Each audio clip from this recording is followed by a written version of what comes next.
Hello and welcome to the first showcase and developer commentary on Nightcast and its progress. In the background you will see footage of the Wild West Part 1 Level 5, which is Nightcast's first custom ambush introduction, Shootout.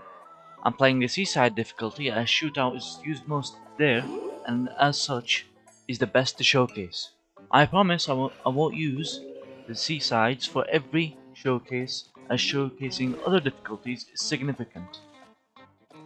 Before I discuss Shootout and the Wild West Gargantuar, I'd like to talk about the development speed and the quality we're going through. Currently Wild West is finished, and we are almost done with Frostbite Caves, and have simultaneously started working on Far Future, which is the 7th world now. I honestly first expected the speed of the development to slow down at around Dark Ages, but to this very moment, I am usually the person who's behind on the testing and the verifying of all the levels.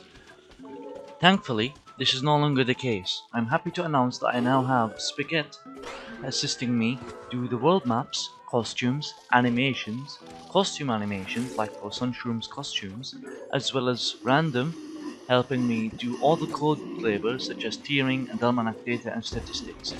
They've been working with me for a while and so far the work speed and amount has doubled. What does this mean for you or the future or me? It just secures the development and productivity for the month, and gives me time to take breaks and focus on YouTube showcases and testing levels more, as well as personal time for myself. We still have some time left, so I'm going to talk about other content that I'm still working on. More specifically, custom costumes. I'd like costumes to be considered more as a rich property than a cosmetic, while also staying a cosmetic in this mod.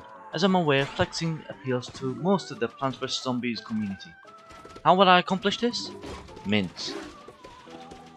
For a few months now, I've been trying to set up the store's costumes with mints and make mints exclusive to completing epic and world quests, which include the mainline adventure. At the end of every part 1 world, you will get 5 mints. This is an amount usually to let the player buy 1 costume for each plant of a world.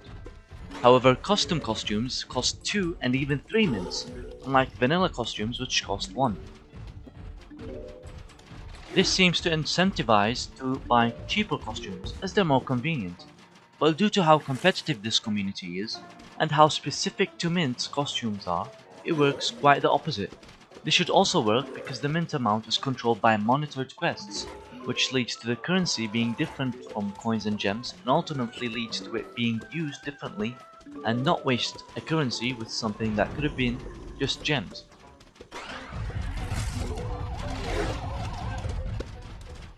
As you can see, the Wild West Gargantuar is a Gargantuar with the insensibility of speed. It is fitting for the ability to be in Wild West because Wild West has the micro stall exploit with the cards, and therefore this is a nice counter to that. For the people that do understand the numbers of speed in Plants vs Zombies 2, the speed is 0.3. That's slightly more than 1.5 a basic speed and even faster than an Explorer. All Gargantuar abilities will be discussed soon in a separate showcase that will also show the new survival style game mode. However, we haven't decided yet on the Holiday Zombies, or the Roman or the Z-Corp ones, so these will probably be ignored and be updated upon later. Anyways, that's all I wanted to discuss. Thank you all for watching, and I will see you on the next showcase.